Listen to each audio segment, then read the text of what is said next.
the root cellar. And over here, so this is the gate that goes up to my house, and at one point this was actually like a little paved pathway, but it is no longer. There's just a little bit left. Okay, and then it comes down here and goes around in this way. So when we first moved here, both sides looked like this. So this is original. I'll let you get a closer look at it. As you can see, it's pretty rotten now.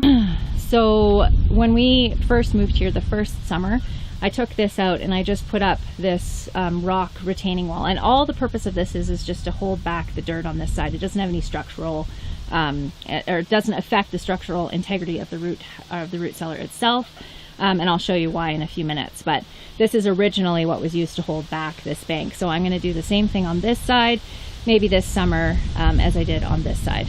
Here you can see this is all railway ties. So these were actually added on with a concrete roof on in the 70s, these ones, but you can still see some of the original wood that was in here. And then I'll just show you up here. So this is the top of the root cellar. This is the mound.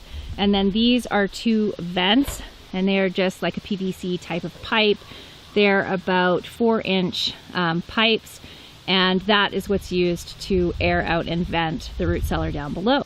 Okay, I kind of feel like this part of the video is going to be a little anticlimactic because it's really nothing fancy. But I almost feel like that's part of kind of what makes this kind of root cellar awesome, is the fact that it's relatively simple, and it isn't like, it's not going to cost a ton of money to build a root cellar like this, which I think is really important when you're trying to start up a homestead. Okay, let's go.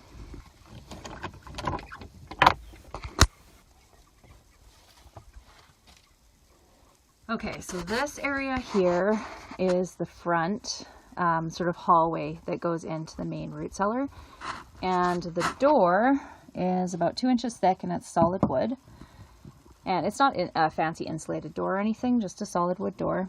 The floor is dirt, and then on the walls these logs were used as the walls, and I'm going to show you something in a sec, but we're actually going to have to start figuring out a plan to replace a lot of this stuff because it is starting to rot. And then all up here, the roof is just the railroad ties that I showed you outside.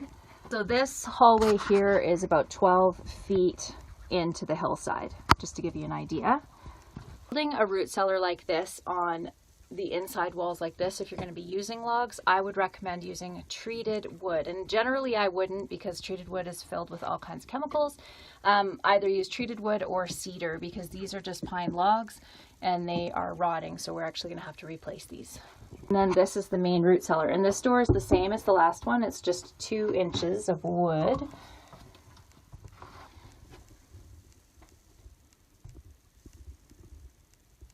So much